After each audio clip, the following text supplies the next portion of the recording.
Mon cœur, je suis désolé, mais là, tu vas prendre cher parce que ce podcast, c'est un peu moi qui l'ai préparé et on va dire que j'ai mis toutes les chances de mon côté. Vous avez vu que là, il m'appelle pas Charlène, il m'appelle Mon Cœur parce qu'il sait qu'il va s'en prendre une à la fin de l'épisode. Alors, cet épisode, c'est le règlement de compte à Hockey Coral. C'est le choc des civilisations. D'un côté, la ville lumière, qui est surtout la ville des lampadaires parce qu'on n'y voit jamais le soleil. De l'autre, Marseille, la porte de l'Orient, la ville où le foot est une religion et où le pastis est l'eau bénite. Juste une dernière précision, après je te laisse parler, promis. On fait ce podcast, j'arriverai jamais à le dire, parce que Charlène est parisienne et que moi je suis marseillais. Donc c'est 100% mauvaise foi. Ouais, c'est clair. 100% de mauvaise foi venant de ta part. Hein. Après, je suis parisienne, je suis née dans le 93 et je vis dans le Var T'es parisienne. depuis 1998. Hein. Ça fait beaucoup, je compte même plus Pour combien d'années nous, que je tous les vis. mecs qui habitent au nord Ouais. d'Avignon, ils sont parisiens. Bon, je peux placer mon texte, s'il te plaît, monsieur le Marseillais. Alors, entre les deux, 800 kilomètres de malentendus culturels, des clichés tenaces et, avouons-le, une sacrée dose de mauvaise foi. On va essayer de voir qui a vraiment inventé la France. Spoiler, ce n'est pas forcément celui qui crie le plus fort sur le vieux port, monsieur. Ah, ça commence, la condescendance, elle est là, la parisienne. Messieurs, dames, bienvenue dans le match du siècle. On va tout passer à la moulinette, hein. L'histoire, la bouffe, le sport, même la façon de s'habiller. Préparer le café ou le rosé, parce qu'on a du pain sur la planche et que ça va durer. Mais en fait, vu ce que tu dis, j'imagine déjà que c'est Marseille qui va gagner, en fait. Partie 1. La Marseillaise, le braquage historique de 1792. On attaque par le sommet, l'identité nationale, le chant qu'on hurle dans les stades et qu'on chante aux enterrements des grands hommes, la Marseillaise. Alors, je le dis et je le répète pour ceux qui dorment au fond du bus, ça s'appelle pas la Strasbourgeoise. C'est marqué dessus comme le port salut. C'est fascinant, hein, cette capacité marseillaise à s'approprier le succès des autres. Claude-Joseph Rouget de Lille, né dans le Jura, officier à Strasbourg. C'est là-bas, dans le froid de l'Alsace, en avril 1792, qu'il a écrit ce chant pour le maire de Strasbourg, le baron de Dietrich. C'est une œuvre nordiste de A à Z. Les Marseillais n'ont été que les... comment dire ?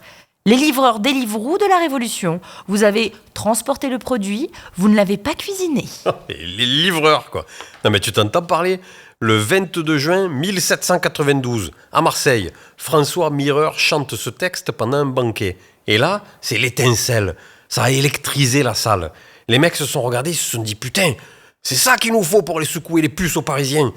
Ils sont partis à 500 gaillards, les mollets en béton, le fusil à l'épaule.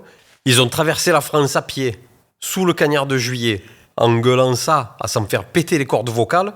À Paris, quand vous les avez vus arriver le 30 juillet par la porte Saint-Antoine, avec leurs têtes brûlées et cet air qui faisait trembler les vitres, vous avez cru que c'était les Romains qui revenaient, quoi. On a surtout vu arriver une troupe très indisciplinée qui faisait beaucoup de bruit. Et on a sauvé la mise, ouais. Paris était en train de se demander s'il fallait pas servir le thé aux Autrichiens qui menaçaient les frontières. Et nous, on est arrivé avec le hit parade de la liberté. Si ça s'appelle la Marseillaise, c'est parce que Paris a admis, pour une fois dans son histoire, que sans le souffle du midi, la Révolution française aurait fini en partie de domino dans un salon poussiéreux. On y a mis le rythme, vous avez juste fourni les murs. Partie 2. Le cinéma, la lumière de la Ciotat contre le tiroir-caisse parisien. Bon, on passe à l'image. Les Frères Lumière, le cinématographe, 1895. Le premier film du monde. C'est quoi ? L'arrivée d'un train en gare de la Ciotat. C'est à côté de chez nous, ça, tu vois. Les rails, la mer, le soleil. Le cinéma est né ici parce qu'ici, on sait ce que c'est une belle image. Oui, alors je vais te faire redescendre tout de suite, hein, parce que les frères Lumière, ils étaient lyonnais, mon cher. Nés à Besançon, installés à Lyon. Ils utilisaient le sud comme décor de vacances, comme on utilise aujourd'hui un fond vert pour faire joli. Mais le vrai cinéma, celui qui se partage, celui qui devient un art et une industrie, il est né au Grand Café, boulevard des Capucines, le 28 décembre 1895. Première séance payante. C'est Paris qui a inventé le spectateur. Sans le tiroir-caisse parisien, ton train de la Ciotat, là, il roulerait encore dans l'anonymat d'un garage lyonnais. Et le tiroir-caisse, voilà, tout est dit. Paris, c'est le guichet. Mais le cinéma, c'est quoi ? C'est l'émotion. Et l'émotion, elle est où ? Elle est chez Pagnol. Rému, Fernandel, ces types-là, quand ils parlent, tu sens l'ail, tu sens le soleil, tu sens la vie. Quand Rému dit « Tu me fends le cœur !» dans Marius, il y a toute la détresse de l'humanité dedans. À Paris, vous avez inventé la nouvelle vague. Des gens qui fument des cigarettes en noir et blanc dans une chambre d'hôtel en se demandant si la vie a un sens pendant 2 heures de plan fixe. C'est pas du cinéma, ça, c'est une punition, quoi. On appelle ça l'intellectualisme et la recherche esthétique.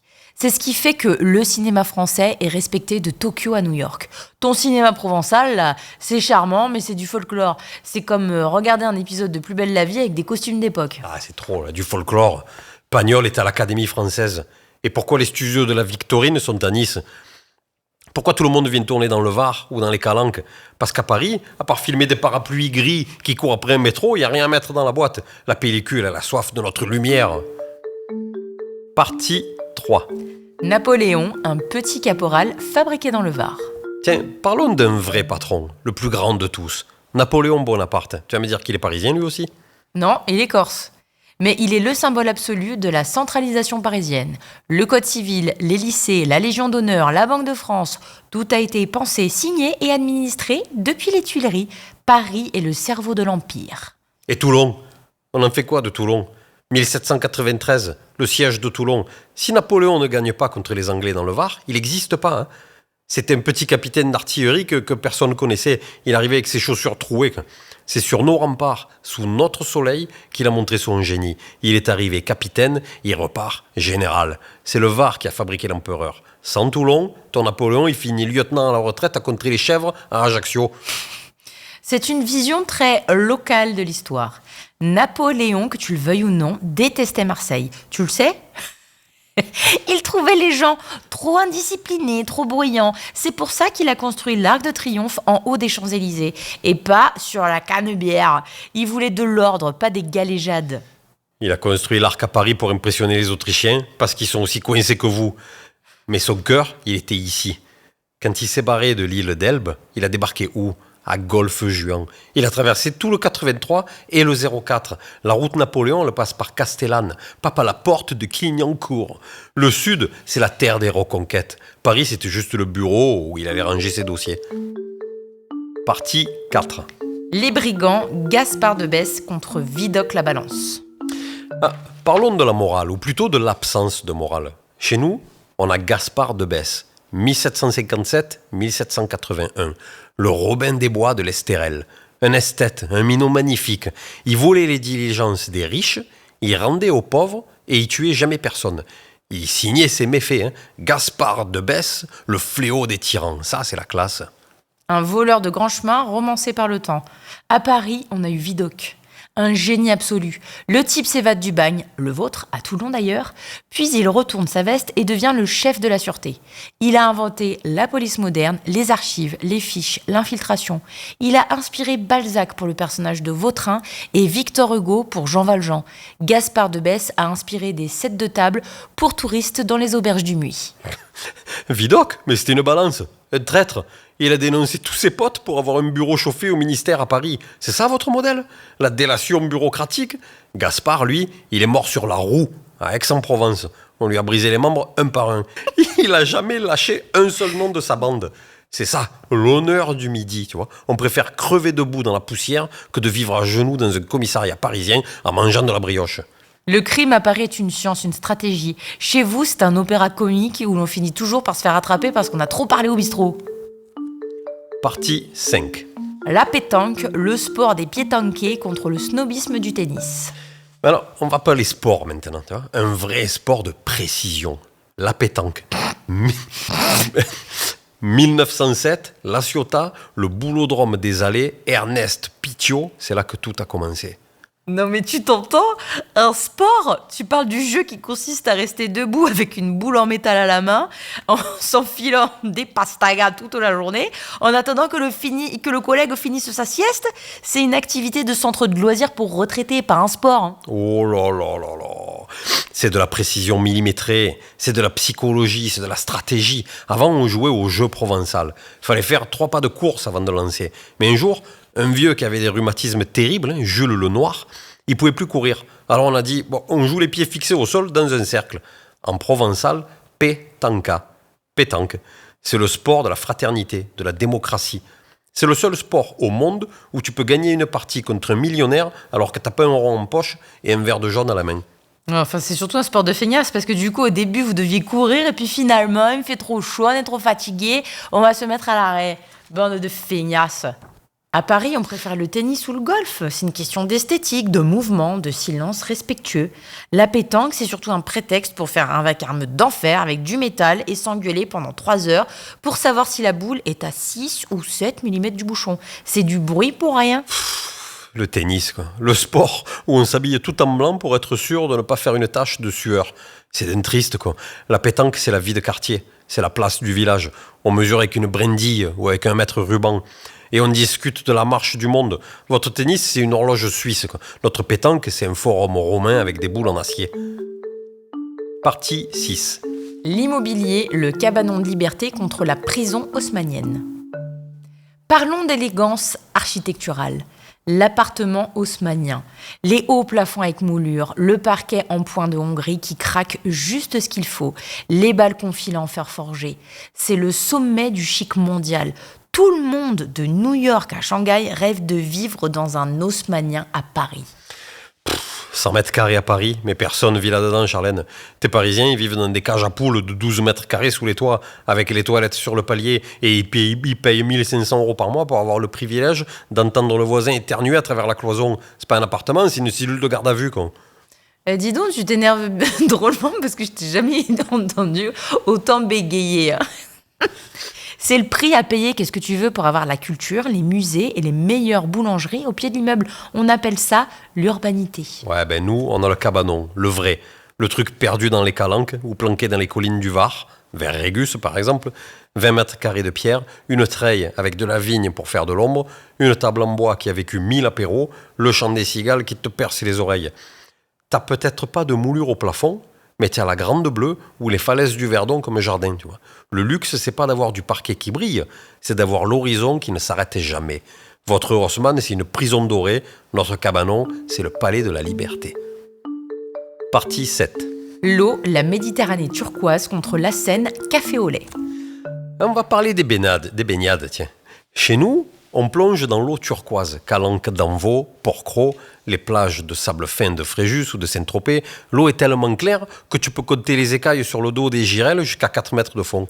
Nous, on a la Seine.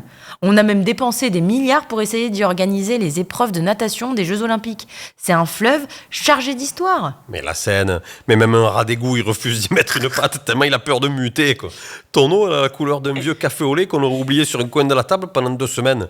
Si tu plonges dedans, tu ressors avec 3 bras, une antenne sur la tête et une collection de maladies que même les médecins connaissent pas. Chez nous, l'eau, elle te guérit, elle te lave l'âme. Elle sent le sel et l'iode. La Seine, elle sent le pneu brûlé, le gasoil et la tristesse urbaine. Je gâche tout si je dis que je suis d'accord avec toi ou pas. Là. J'ai le droit de le dire, entre parenthèses. Là, pour le coup, je te l'accorde.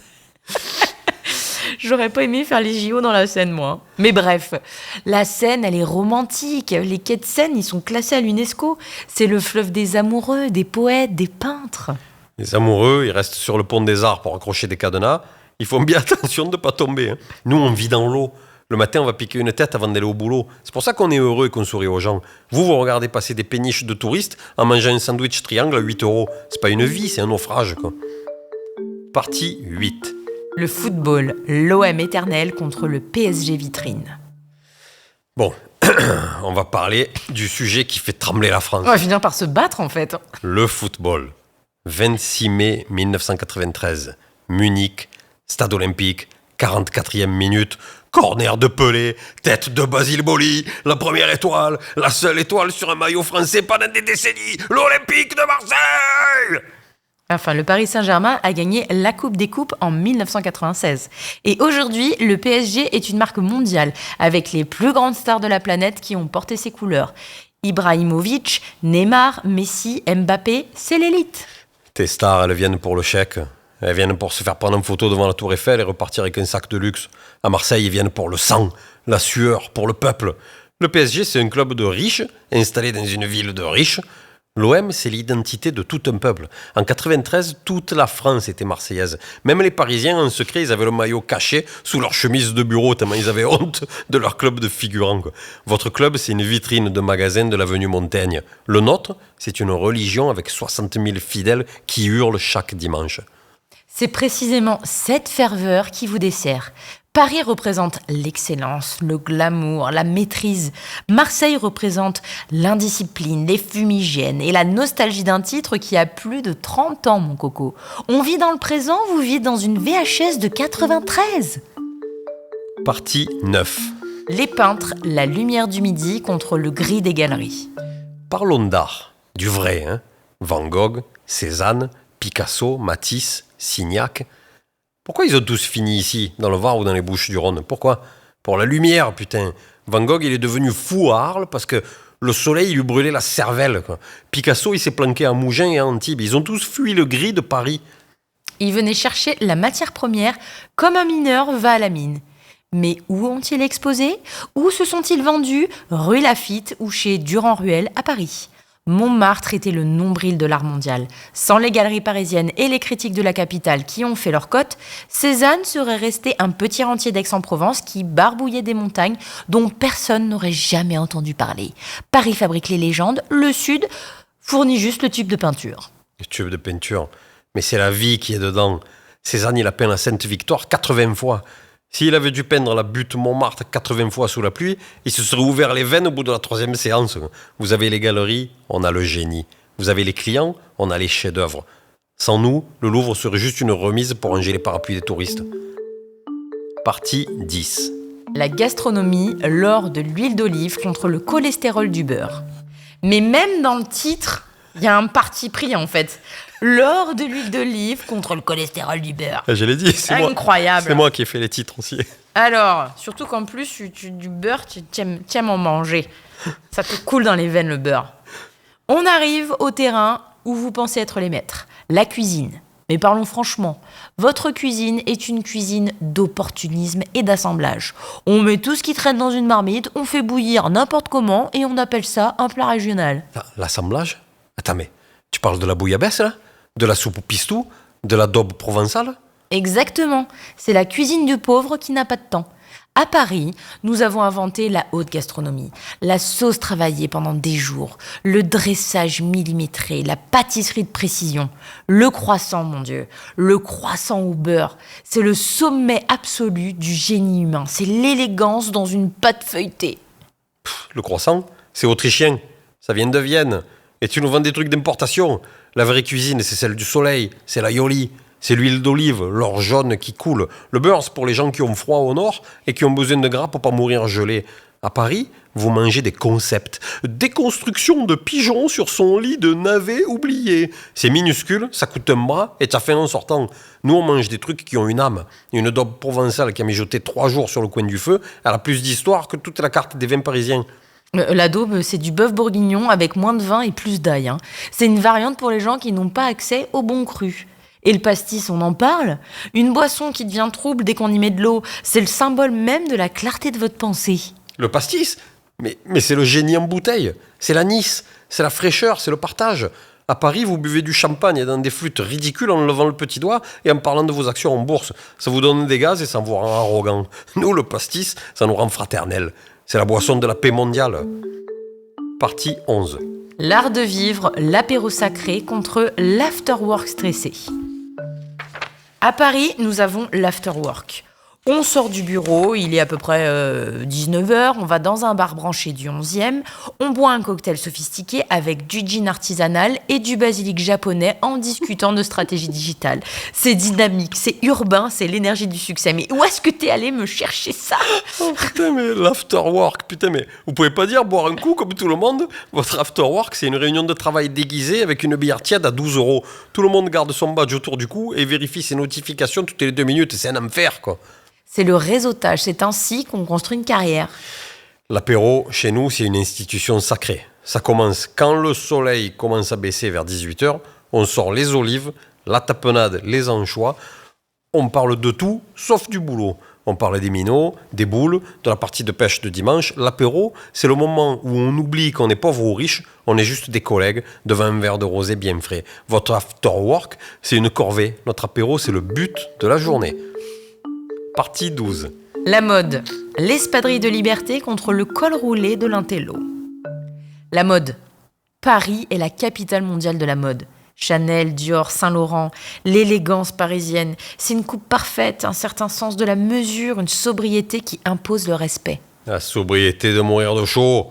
Vos mecs, ils mettent des cols roulés noirs en plein mois de juillet pour avoir l'air de sortir d'un film de Jean-Luc Godard. Ils ont des chaussures en cuir pointu qui leur bousillent les orteils. Nous, on a inventé le confort chic, l'espadrille. La chemise en laine froissée parce qu'on a autre chose à faire que de passer le fer. Et le short, même au restaurant.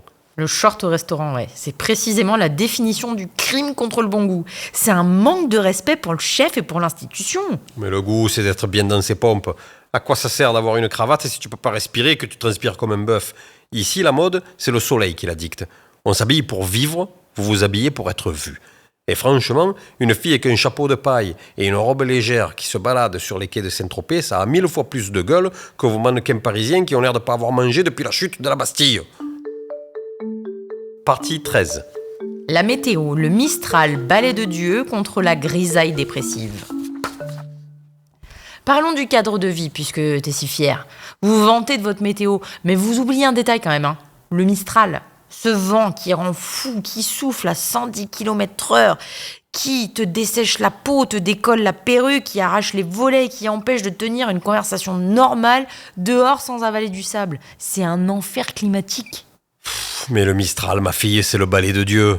Il nettoie le ciel, il emporte les microbes et la pollution. C'est pour ça qu'on a ce bleu qu'on trouve nulle part ailleurs. Un bleu qui te transperce les yeux. Chez vous, à Paris, vous avez le crachin. C'est ni de la pluie, ni du beau temps. C'est un entre-deux mouillé qui te colle aux cheveux, qui rend les trottoirs noirs et qui te donne envie de lire de la philosophie triste en regardant tes pieds. À Paris, au moins, on peut sortir sans que nos tuiles nous tombent sur la tête, hein. Et la pluie, ça fait pousser les parcs, les fleurs. Vos collines dans le Var, là, en août, c'est un gris géant. On attend juste que le premier imprudent jette un mégot pour que tout s'embrase. Et en plus, c'est certainement le Parisien qui l'a acheté. Ouais, mais au moins, nous, on est bronzés. Vous, en hiver, vous avez la couleur d'une endive oubliée au fond d'un frigo. Nous, même quand il fait 5 degrés, on a la lumière. On n'a pas besoin de faire de la luminothérapie à 200 € de l'heure dans un cabinet du 6e arrondissement. On sort sur la terrasse à Régus, on prend 10 minutes de soleil, paf, on est reparti pour la semaine. Partie 14. La langue, le vrai français contre la musique du midi. Un dernier point, peut-être le plus important, à mes yeux, celui que je vais le plus défendre, la langue. On dit que le français le plus pur, le plus vrai, se parle à Paris ou en Touraine. L'accent marseillais est une distorsion, une mélodie sympathique pour vendre des olives, mais elle est impropre à la réflexion sérieuse ou à la haute diplomatie. D'ailleurs, est-ce que tu peux me dire une omelette, par exemple ? Une omelette. Une omelette. On sait même plus de quoi tu parles. La réflexion sérieuse, vous parlez du nez. On dirait des canards qui ont attrapé froid. Ouais, c'est tellement grave. Le français, il a besoin de l'accent du sud pour respirer. C'est le français avec de la musique. Quand on dit putain, c'est pas une insulte, c'est une ponctuation. C'est de l'émotion pure. C'est de l'émotion. C'est surtout incompréhensible dès qu'on des passions. Vous avez un vocabulaire qui est un mélange de provençal, de sabir méditerranéen et d'italien. C'est pas la langue de Molière, hein. Molière ? Mais il a passé 13 ans à faire des tournées dans le Midi avec sa troupe. C'est ici, devant nos publics, qu'il a appris à faire rire les gens. C'est chez nous qu'il a compris que la vie est une comédie. Sans l'accent et la faconde du Sud, ton Molière, il aurait écrit des tragédies poussiéreuses pour 3 ducs qui s'endorment au premier acte. On a inventé l'humour français, nous. Partie 15. Le caractère, la galéjade de cœur contre le snobisme de tête. On finit sur le fond des gens. La galéjade. Chez nous, on exagère tout. Non. C'est pas qu'on ment, hein. C'est qu'on trouve la réalité trop triste, alors on lui rajoute des paillettes. La sardine qui a bouché le port de Marseille, c'est une histoire de fraternité, tu vois, de rigolade. À Paris, on préfère l'ironie, la distance. C'est plus fin, plus civilisé. Le snobisme parisien, c'est une forme de protection intellectuelle. On ne s'emballe pas pour le premier venu. Votre snobisme, c'est une arme pour faire sentir aux autres qu'ils sont des abrutis. C'est du mépris glacé. La galéjade, c'est pour faire rire le voisin, pour lui réchauffer le cœur. On préfère être des menteurs généreux que des génies qui méprisent tout le monde. À la fin de la journée, qui c'est qui a le plus d'amis autour de la table ? C'est le Marseillais. Tu es fatigué tellement que tu t'énerves. Épilogue. Bon, on a fait le match. On s'est bien étripé. J'ai la gorge sèche comme un coup de Mistral. C'est la Yoli ou la mauvaise foi qui te déshydrate? C'est les deux. Mais bon, Charlène, il faut avouer une chose. Alors là, attends, je sors du texte. Il faut avouer une chose vraiment. Là, je te parle avec le cœur. Même si c'est vrai que j'aime pas les Parisiens, parce que je l'ai dans le sang, tu vois, je suis Marseillais, je peux pas les aimer. Paris, en elle-même, c'est une ville magnifique. Et moi, je suis avec une Parisienne depuis 12 ans que j'aime, tu vois, comme quoi tout est possible. Et tu as un enfant qui est moitié marseillais, moitié Non, parisien. il est quand même. 100% marseillais. Non. Et donc évidemment, hein, tout ça n'est que de l'humour, quoi. Ouais, bah oui, parce que moi, sur la majorité des choses que je dis, je suis pas forcément d'accord Je sais. avec ce que je dis. Je sais. Parce que, comme je disais, je suis dans le sud depuis 98 et je me sens plus varoise que parisienne maintenant. Donc, il y a beaucoup de choses pour lesquelles je suis pas d'accord. Et il y a un moment où j'ai dit que le pastis, c'était comme la clarté de vos pensées. Ça, je ne le pense pas du tout, parce que moi, j'adore les Mais Varois. les gens auront compris. Et sans Marseille, Paris n'aurait personne pour lui rappeler que la vie n'est pas qu'une question de carrière, de métro et de stress. Et puis, s'il n'y avait pas Marseille, les Parisiens, ils iraient où en vacances? Ouais, exactement. Voilà en plus, ils sont aimés nulle part. Donc, parce que même les Normands. Mais même les Parisiens n'aiment pas les Parisiens. Non, mais même ouais. les Normands, ils peuvent pas les voir. Voilà la conclusion. On s'engueule parce qu'on s'aime. C'est ça la France. Mais entre nous, le premier qui dit que le rosé, c'est du vin de fille, je le renvoie à la gare de Lyon avec un coup de pied au cul. Allez, viens, on va boire un coup à la santé de Régus. Je prépare la tapenade, mais avec des olives de Paris peut-être.